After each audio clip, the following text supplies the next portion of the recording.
esto es una noche de legado. Y tengo que comenzar hablando de lo que hacía a mi padre un hombre extraordinario.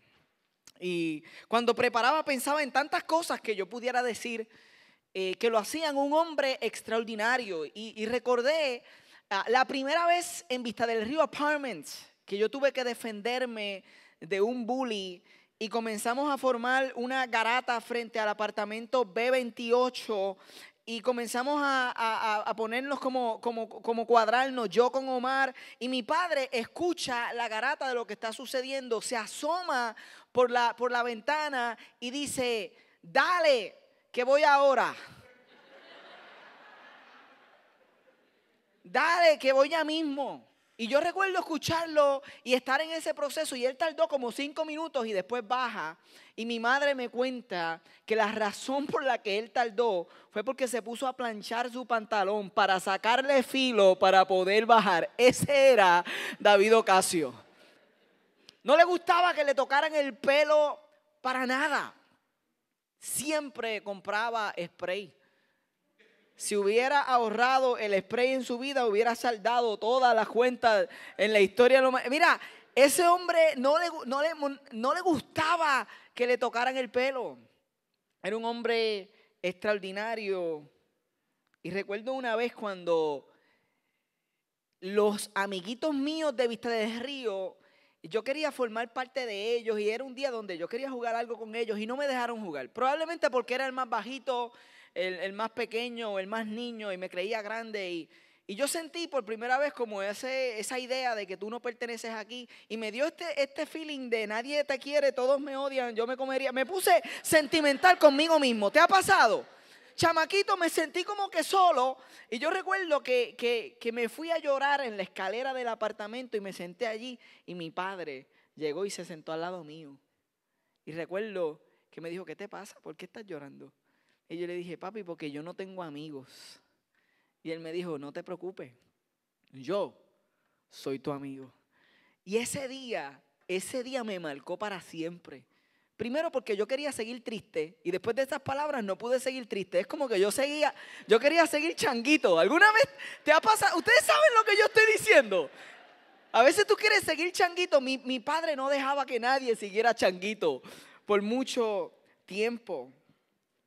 Pensaba en cosas como la realidad de que él siempre estuvo enamorado de cómo cantaba mi hermana Mirelis, y siempre fue su cantante favorita, y luego Cristina y Marazul Worship. Así que por eso yo sé que le hubiera encantado escuchar lo que pasó allí, porque aquello fue fenomenal. Carlos tocó mejor que nunca. Yo le escribí un texto hoy, yo le dije: pero ¿por qué tocaste tan perfecto allá? Toca perfecto cuando tú y yo estamos en el llamado, chicos, para que fluya la cosa.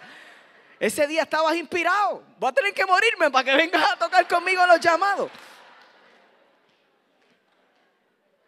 Pensaba en la realidad de que él tenía una relación especial con cada uno de sus hijos. Tenía una relación especial con Joel, y a veces también chocaba con Joel, pero yo pienso y chocaba con todos nosotros, pero yo pienso que la razón por la que a veces chocaba con Joel es porque Joel se parece tanto a él, en carácter, en personalidad. Él tenía una forma especial de relacionarse y amar a cada uno de sus hijos. Y yo quisiera enfocarme en lo que el Señor puso en mi corazón cuando supe que me tocaba a mí hablar en el funeral de mi padre y hablar de su legado. El Señor me llevó a Juan 17, verso 3. Estas palabras las dice Jesús justamente antes de ser arrestado. Vienen a arrestarlo, él está hablando con sus discípulos. Estas son las palabras del legado de Jesús, y Jesús dice lo siguiente: y esta es la vida eterna, que te conozcan a ti, el único Dios verdadero, y a Jesucristo, a quien has enviado. Yo le he glorificado en la tierra, he acabado la obra que me diste que hiciese. Jesús dijo: y esta es la vida eterna, que te conozcan a ti, el único Dios verdadero. Hay dos cosas que duran para siempre. Hay dos cosas que van a trascender esta tierra: las personas y la palabra de Dios. Jesús dijo: esta es la vida eterna. Jesús sabía que una vez nosotros nacemos, somos seres eternos. Una vez tú naces y te dieron aquella nalgada en el cuarto o te viraron para que lloraras, y una vez tú naces, una vez eres concebido, realmente es antes de ese proceso. Una vez tú eres concebido, tú eres eterno. La pregunta es si vas a pasar y a disfrutar de una eternidad junto y en relación a Dios, o vas a pasar a una eternidad separado, sin relación con Dios. Entonces encontramos a Jesús en Mateo 24 diciéndole a los discípulos: el cielo y la tierra pasarán, mas mis palabras no pasarán. Las personas y la palabra de Dios van a durar para siempre. Y estas dos cosas fue exactamente las cosas en las que mi padre invirtió su tiempo, su esfuerzo, su vida entera.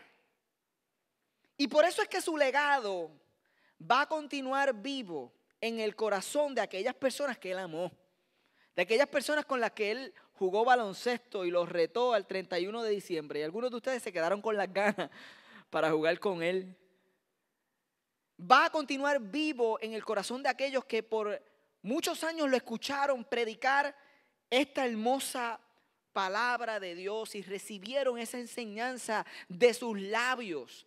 Su legado va a continuar porque él invirtió en las dos cosas que duran para siempre: las personas y la palabra de Dios. Las personas y la palabra de Dios. Se puede decir que mi padre invirtió en la eternidad. ¿Y de qué forma él invirtió en la eternidad? Bueno, primero fue un buen predicador. Mi padre predicó posiblemente más de 3.125 mensajes en toda su vida. Yo no es que los contó, no es que los reportó, pero yo me puse a hacer como un análisis, tú sabes. Fui a Google y pregunté: how many times does a preacher preach in a lifetime of preaching of preachers? Y no salía nada, era muy complicado. Y empecé yo mismo a hacer cálculos. Él predicaba por lo menos 3 veces a la semana. Antes se predicaba martes, posiblemente jueves, o una reflexión domingo. Yo hice ciertos cálculos y llegué a ese número. O sea, mi padre predicó muchísimas veces y predicaba muy bien y pensaba en predicar. Yo creo que eso le pasa a los predicadores. Nosotros no vamos por la vida pidiendo que nos pasen cosas para poder predicarlas, pero cuando nos pasan es como que wow, esto puede predicar bastante. Esto me está hablando ahora mismo, Señor. Gracias por este ticket que me están dando ahora mismo, porque esto tú lo vas a usar. Ustedes no saben esa historia. Los otros días, cuando estaba el grupo de misioneros aquí, yo los dejé en la casa en Río Grande. Salí de Río Grande de camino para atrás. Estoy en la ruta 66 y estoy haciendo lo que no se puede hacer en Puerto Rico porque es ilegal, y es hablar por celular. Yo tenía la culpa, tenía el celular en la mano, me pararon, me alumbraron. Tú sabes, la ruta 66. De momento tú ves una luz en tu cara. Como nunca antes, me detengo ahí. Él se baja y yo le digo: señor oficial, usted tiene total razón. No debía hacerlo, yo sé lo que estaba haciendo, por favor, sírvase, deme. Recibo lo que usted va a escribir en esa libreta. Lo que no sabía, porque estaba, por cierto, en la guagua que mi padre había dejado cuando ellos se van a Florida, y uno no tiene el timing de una guagua que no es tuya. Yo nunca había mirado el malvete. Lo que yo no sabía es que estaba sin malvete. Y ahora él se va por al lado y me dice: mira, sí, con lo del celular podemos bregar, pero ¿qué vamos a hacer con lo del malvete? Y yo digo: ¿con lo de qué? Usted no tiene malvete desde diciembre. Y yo dije: oficial, en esto tengo que decirle que yo no sabía. No es como lo otro que le dije. ¿Se acuerda que yo le dije que yo sabía lo que? En esta ocasión debe creerme. Mira, y él me dijo: cada uno tiene sus historias. Y yo le entendí, lo respeté. Me quitaron la tablilla y me dieron el ticket del celular, de la tablilla. No les dije que me pidió la licencia, y ese día estaba tan emocionado con los misioneros que ese día salí sin la cartera. Me dijo, no te preocupes, si eso lo resolvemos ahora, vente, te voy a dar otro tiquecito aquí. ¡Sas! Ya tenía suficiente, me dice la registración y yo, aquí, debe estar aquí. Mi padre era un hombre bien responsable. Mi padre era un hombre bien responsable. Déjame buscarla. Busqué y encontré una licencia vieja, no la licencia nueva. Me dijo, esa es la licencia vieja, no te preocupes, lo resolvemos también. ¿Ah? $900. $900 dejando a los misioneros. Yo decía, Señor, ¿no has visto la obra que me has puesto en tus manos? ¿Por qué os permitís esta calumnia? Yo recuerdo que cuando me quitan la tablilla, yo estoy tan abochornado.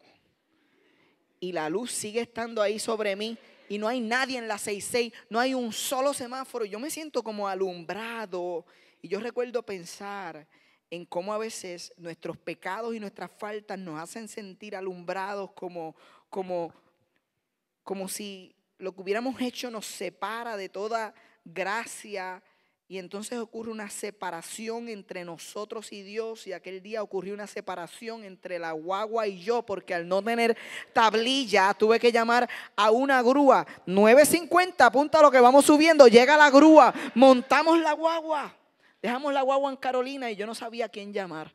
Y llamé a uno de nuestros pastores. ¿Por qué? Porque aquí los pastores no se ocultan nada. Nosotros somos vulnerables los unos con los otros. Y llamé a Gino y dije, Gino, ¿cómo estás?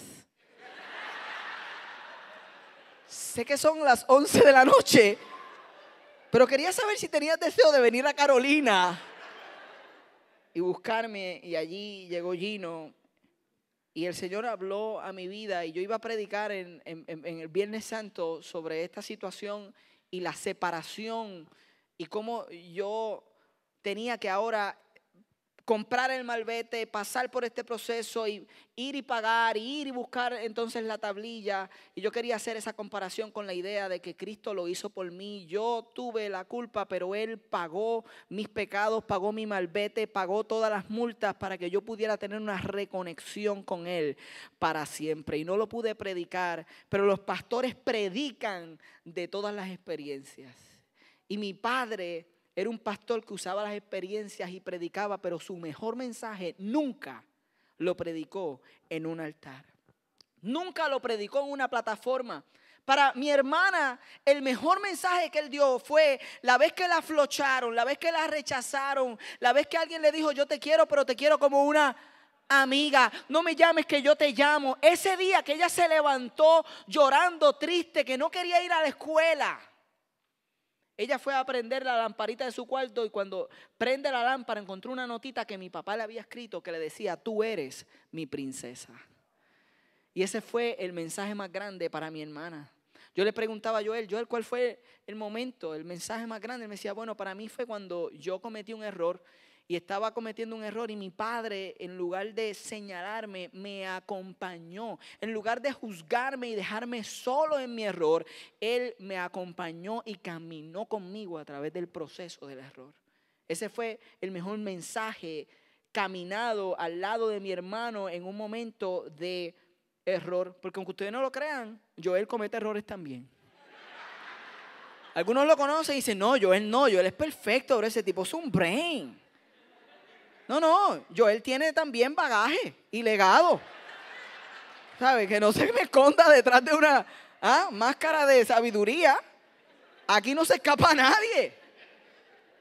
Para mí el mejor mensaje, ustedes lo saben, yo se lo he predicado muchas veces. Un día no voy a hacer largo porque ustedes lo han escuchado muchas veces. Las personas el jueves no, pero ustedes sí. Quizás online, no tanto, pero un domingo por la mañana, mi padre va a predicar en su iglesia.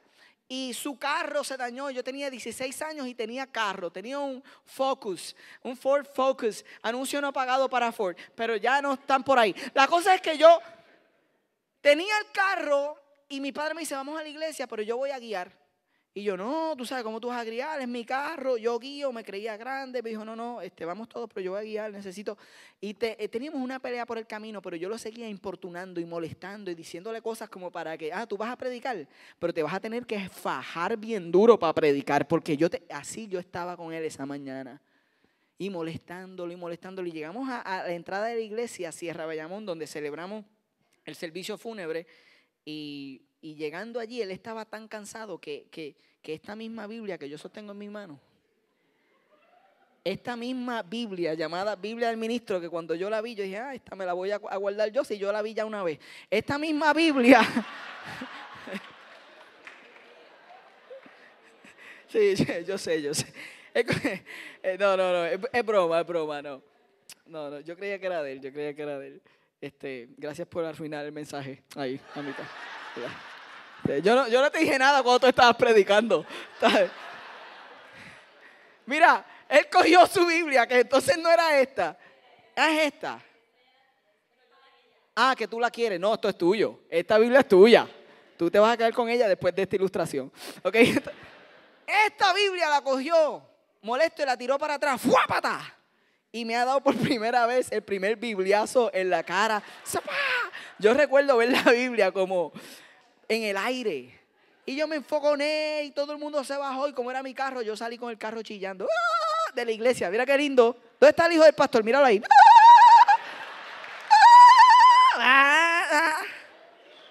Y llegué a la iglesia de Cristina, que en aquel momento era mi novia. Y allí estoy. Llegué a alzar las manos a adorar a Dios. Estuve importunando a mi padre toda la mañana, pero ahora llego allí, nadie sabe nada. ¿Y qué hice?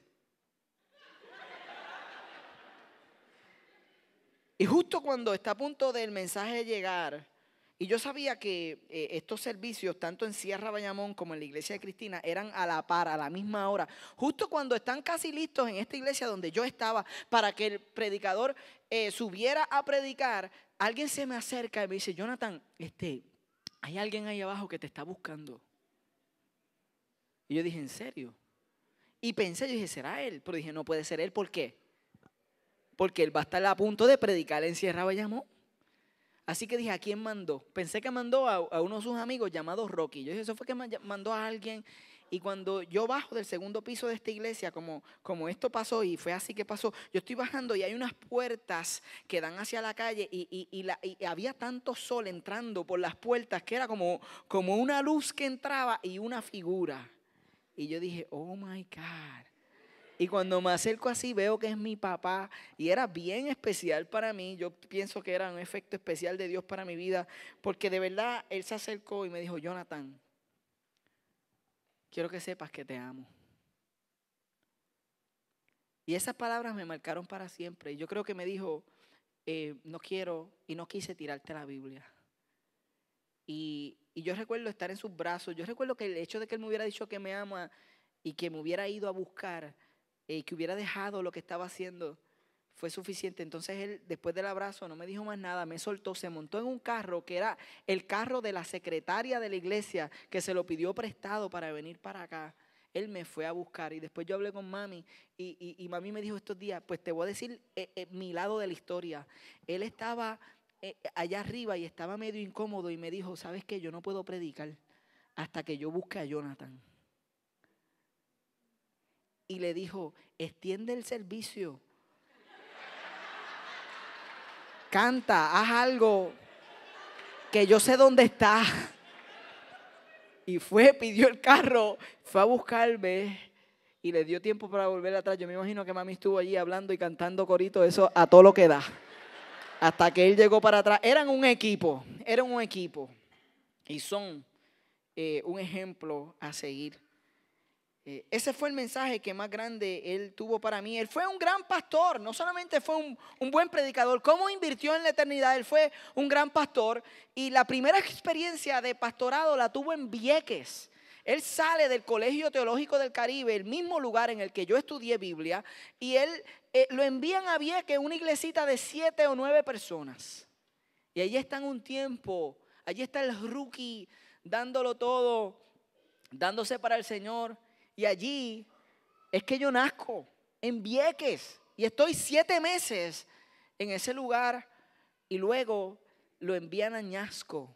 Y en Añasco estamos muchísimos años de mi vida, un pueblo que yo amé, un pueblo que amo todavía, el área oeste, y en esa iglesia yo vi el desarrollo de una pequeña iglesia creciendo a ser una iglesia de influencia en el pueblo. en el que vivíamos. Y sobre todo vi el desarrollo de líderes, que hoy por hoy, estos líderes son pastores en Puerto Rico y fuera de Puerto Rico. Y el jueves mencioné algunos: Santos, Grunetti, José García. Y todas estas personas que yo los observo aman a Dios sobre todas las cosas y aprendieron el ejemplo de mi padre, que amaba a las personas y amaba la palabra de Dios. En esa iglesia él tuvo la visión de comprar el terreno para lo que hoy es la iglesia más influyente del pueblo de Añasco. Y esta iglesia pudo alcanzar ese propósito, ese legado que comenzó con la visión de él. Pero él no pudo construir porque entonces lo llamaron para Sierra Bayamón. Y venimos allá de 12 años y yo vengo peinado para el lado con la partidura. Y llego al ambiente de alguna de las escuelas más fuertes aquí en Bayamón y yo añasqueño, aprendiendo sobre eso. Yo hablaba hasta distinto, mi acento, mi lenguaje. ¿Sabe cómo nosotros le decíamos a los petardos? Siquitraqui.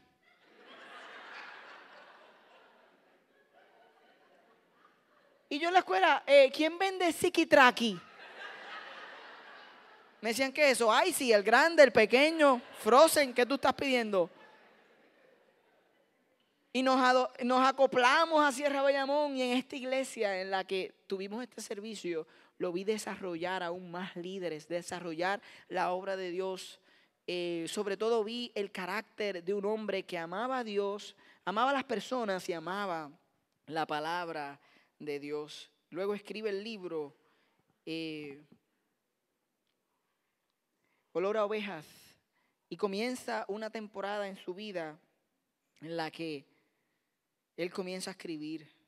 Y luego mi madre también. Él fue un gran predicador, él fue un pastor, pero él fue un excelente esposo y un excelente padre. Y esto es lo que más orgullo me daba a mí cuando yo me paré allí el jueves y me paro aquí hoy.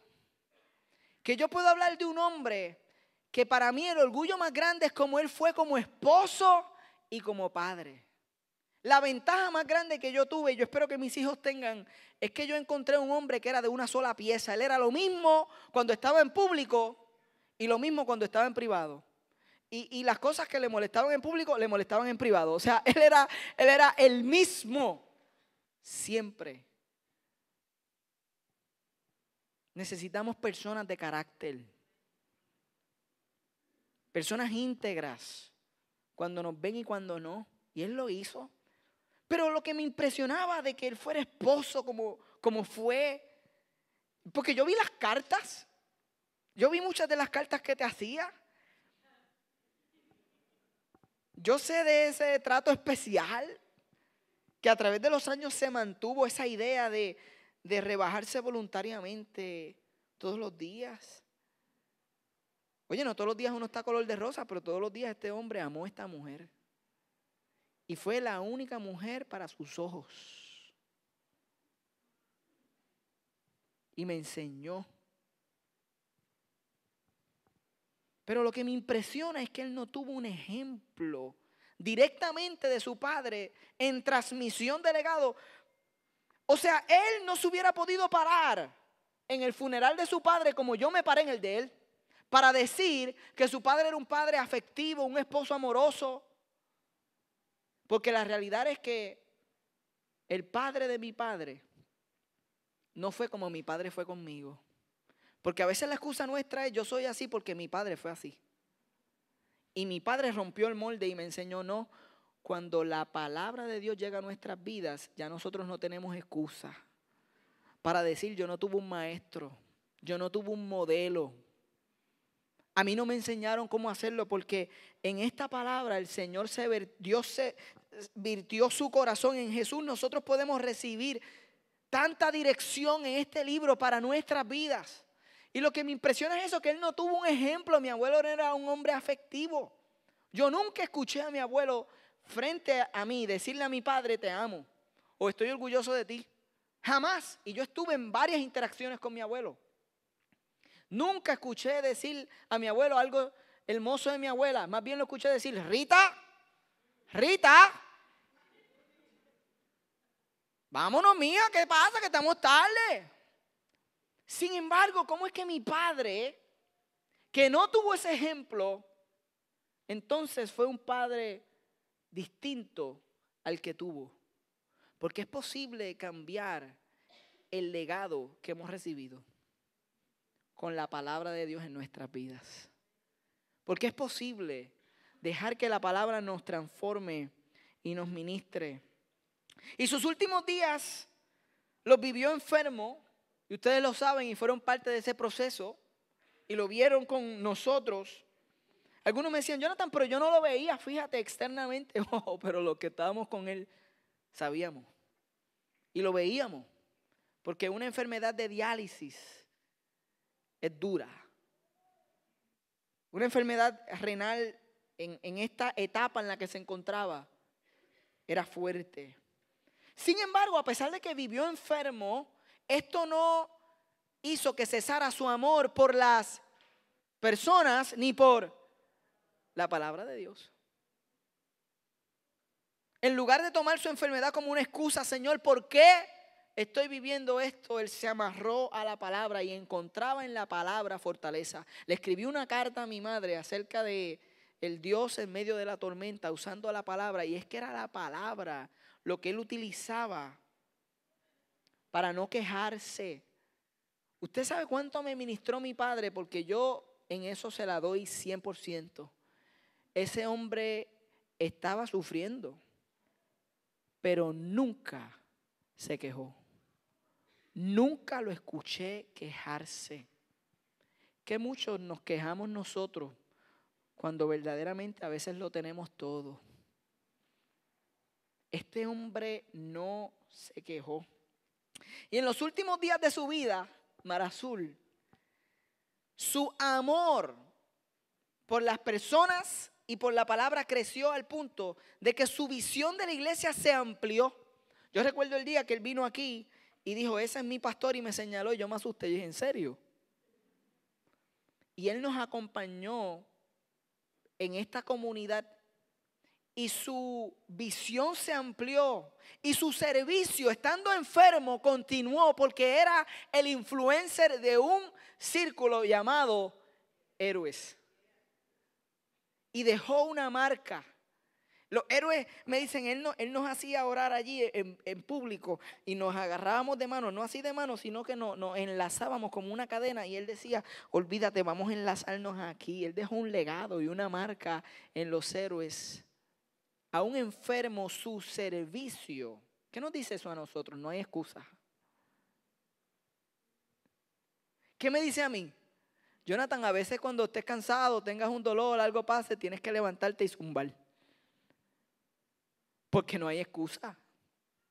Su visión se amplió tanto que nosotros encontramos en su casa, en el escritorio. Y yo había oído algo de esto porque él ya me había dado unos Él estaba esperando su trasplante y él decía, o Dios me sana o me llega un trasplante. Y después del trasplante, ustedes saben lo que él quería hacer. Él hizo un folder. No es que puso cosas dentro del folder, es que él escribió en un folder, en las 4 tapas del folder.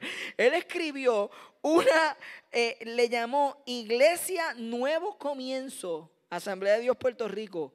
Siempre fue leal a la organización y a la iglesia que lo respaldó y en la que él fue pastor por muchos años. Pero miren, él fue leal a la Asamblea de Dios, pero él tenía ahí la visión completa de lo que era esa iglesia que él estaba pensando en lanzar. Él todavía era un pastor, tenía el corazón de pastor por encima de su enfermedad. Él quería amar personas y él dice, yo voy a volver, voy a hacer esta iglesia. Y yo me reía porque yo, leyendo ese folder, él le puso la visión, la misión, la estrategia, y de momento yo empiezo a ver unas cosas bien parecidas, pero bien parecidas. Y dice, el grupo de jóvenes se va a llamar La Janga. Y yo, ¡ey! Aquellos que no saben, nuestro grupo universitario se llama La Janga. Aquellos jóvenes escuela superior, la Janga Teens. Entonces él puso ahí La Janga y el círculo de hombres, ¿cómo se llamaba? Héroes. Entonces, y decía, y decía, tú sabes, cómo el worship iba a ser, y hablaba era exactamente lo único que le dejó fue un nombre nuevo y una cuestión, pero no una copia de Marazul tan exacta. En algún lugar él la imaginaba. Tenía la estrategia del video de lanzamiento de plantación en Facebook. Él había puesto la estrategia de Facebook ahí.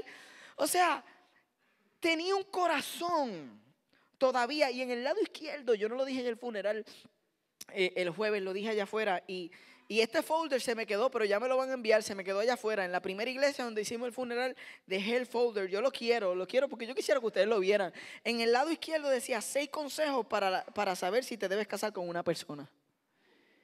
Y yo dije, Señor, habla, papá, déjame coger esto aquí y llevarlo a Mar Azul, porque es posible que alguien necesite escucharlo. Y no lo tengo, pero yo recuerdo, y entre los consejos estaba que no te podías casar hasta que comprobaras, el primero decía, hasta que comprobaras si era la voluntad de Dios para tu vida. Y yo decía, wow, pero se la pusiste difícil, empezando por ahí, ¿cómo se comprueba cuál es la voluntad de Dios para nuestras vidas? Y segundo, entonces decía, llévalo a comer. Tenías que llevarla o llevarlo a comer para ver cómo se comportaba comiendo a esa persona. Y después decía, eran cosas prácticas, eran 6. Después decía, tienes que averiguar cuáles son sus pasatiempos. ¿Cómo invierte su tiempo libre? Ustedes saben en qué invertía su tiempo libre, ¿verdad? ¿Cuál era su pasatiempo favorito? El baloncesto. Y cortar latas junto a mami. Hacían manualidades brutales. ¿Sabe? Y decía, no te puedes casar hasta que tú averigües en qué utiliza su dinero. Observa sus patrones de conducta en términos del dinero. Y la última, que era la más que me gustaba porque revelaba el carácter de él, decía, averigua qué lugar tiene la lectura de la palabra y la oración en su vida íntima. Y yo miraba eso y decía, este hombre amaba a las personas y amaba la palabra de Dios. Sus últimos días los vivió enamorado de sus nietos. Y su última alegría fue el poder ver en fotos a Bruno, la última adquisición de la familia Ocasio, que viene desde allá, desde Moncho, bajando por Luis, llega Fabiola, Joel, tienen a Bruno. Nosotros venimos de algún lugar, estamos conectados a algo, escúchenme.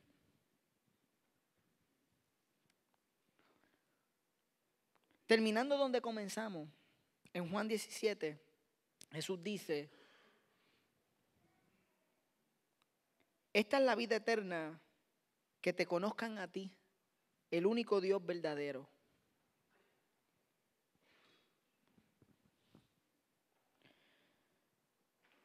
Si tú deseas dejar un legado eterno, algunas personas se me acercaron aquel día y a mi oído, algunos pastores que estaban allí me dijeron, si mis hijos dicen la mitad de lo que ustedes dijeron aquí este día, yo muero feliz completamente. Entonces algunos padres salieron de allí porque yo estuve allí y yo sé lo que pasó allí y es lo que está pasando hoy. Ustedes ven una mujer levantarse aquí y hablar, que duele infinitamente.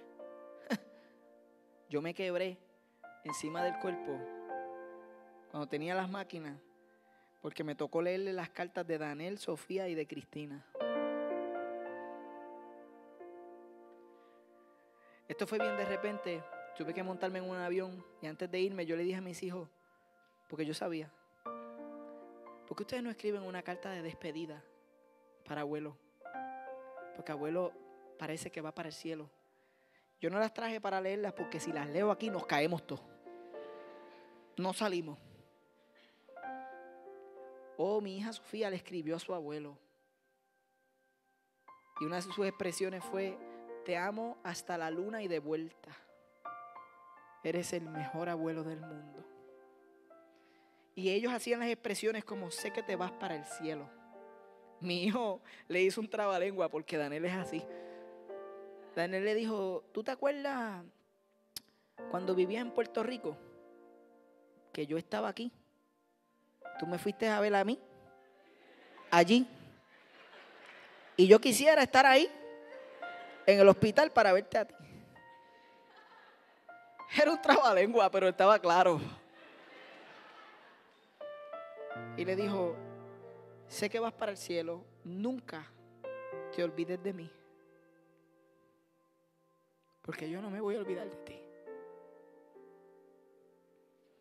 Entonces nosotros decimos: Señor, ¿cómo yo puedo dejar un legado que trascienda mi vida, mi tiempo aquí en la tierra? Bueno, dos cosas: amando a las personas, y segundo, amando la palabra de Dios. Yo le decía a mis hermanos: para esto es que nosotros predicamos. Por esto es que hace 8 años atrás, la semana pasada, hace 8 años atrás, comenzó Mar Azul. Porque teníamos que hablarle a personas que estaban lejos, que no conocían de un amor como el de Dios, que los unía a una vida eterna con Él, para que en el momento de la muerte pudieran llorar y pudieran reír. Porque ciertamente duele la partida, pero nosotros sabemos dónde está. Y está completamente vivo. Yo se los digo a ustedes: hay tantos misterios que desconocemos del recibimiento, pero nos escoltan, nos llevan allá arriba, y créeme que cada uno va a tener un recibimiento. Y yo creo que en el de él se encendieron las luces en una cancha bien grande. Y alguien con una voz de locutor dijo: and now 5 foot 4 inches, one of the greatest pastors of all time in Puerto Rico, a guard, David Ocasio. Y todo el mundo dice: wow. Y allí empezó a ver aquellos que él dejó de ver en la tierra, pero que estaban esperándolo en la eternidad. Y le dijeron: te lo dije, yo lo sabía. Y quién sabe si todos jugaron en el mismo equipo. Quién sabe si mi abuela jugó baloncesto.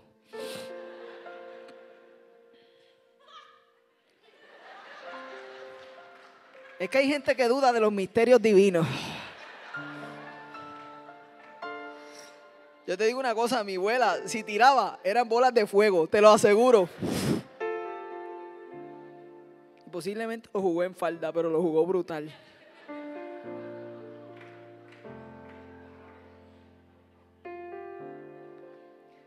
Si no es para esto, ¿para qué predicamos? Cuando yo me paro aquí, yo no me paro pensando que es algo liviano. Yo hablo como soy, pero no es liviano. Y esta serie no va a ser liviana, porque esta serie se trata de nosotros entender que hay dos cosas que tenemos que hacer en esta vida: es amar a las personas y amar su palabra. Y hay algo que me preocupa y me ha preocupado siempre, y es muchas personas que dicen conocer a Dios, pero conocen de Dios y se engañan pensando en que han sido transformados, pero no hay un deseo de obedecer en sus vidas. Hay iglesias llenas de personas que dicen conocer a Dios, pero no hay un deseo de obedecer esta palabra. Yo escuchaba en Nueva Vida a alguien que llamó estos días hablando sobre su relación con su pareja y cómo ella ora y cree, pero le preguntaron con mucha sabiduría: ¿y ustedes están siguiendo la voluntad de Dios para el matrimonio como está expresada en la palabra, o ustedes decidieron hacer esto de una forma? Bueno, pues nosotros lo decidimos de esta forma. Entonces, ¿cuántas veces nosotros no vemos en nuestra vida lo que Dios promete porque no hay un deseo de obedecer esta palabra? Y cuesta trabajo, y ninguno de nosotros es perfecto, y nosotros tenemos que entender que todos nosotros tenemos nuestros mambos. Pero si nosotros vamos a la palabra y dejamos que ella nos guíe y comenzamos a tomar decisiones en esa dirección, con nuestra pareja, con nuestro hijo, con nuestra familia, con nuestras finanzas, nosotros vamos a ver las promesas de Dios cumplidas, como mi padre vio su vida transformada y dejó un legado digno de admirar. ¿Qué tal si tú y yo podemos hacer lo mismo, comenzando desde hoy? En esto consiste la vida eterna, dijo Jesús: que te conozcan a ti, al único Dios verdadero. Y Él se reveló aquí. Que tú puedas hoy decidir que la palabra va a transformar tu vida para que puedas amar a las personas y puedas alcanzar el propósito de Dios para ti. Yo cierro este mensaje con una oración y yo creo que hay personas hoy que necesitan reconectar su vida al Señor, que necesitan que ocurra un deseo de obedecer su palabra. Y alguien que dice, wow, yo llegué aquí pero yo no sabía que se iba a hablar de legado. Y hoy el legado de tu familia entera está a punto de ser transformado con una decisión. De la misma manera en la que un día la vida de mi abuela fue transformada por Jesús y ella fue la que inculcó en mi padre el amor por la palabra y por el Señor. Y cambió una generación y hoy yo estoy aquí a viva voz hablando de un hombre que lo hizo bien. De la misma forma hay personas que te rodean que van a ser transformadas por la decisión que tú vas a tomar el día de hoy. Yo creo que hay alguien que necesita responder al Señor. Y si eres tú, no quiero salir de este lugar sin orar por ti. Le pido a la iglesia que ore conmigo en este momento porque no es un juego. Hay legados eternos que están siendo puestos aquí en la balanza. Y el Señor está hablándole a vidas. Y yo creo que hay vidas que pueden responder. Oren conmigo. Señor, te doy gracias. Gracias porque venimos a adorarte. Wow. Gracias porque venimos a escuchar de tu palabra y ahora vamos a responder a ella. Gracias por la vida de mi padre, que tomó vida de ti. Y gracias porque este ejemplo nos inspira hoy. En el nombre de Jesús. Amén.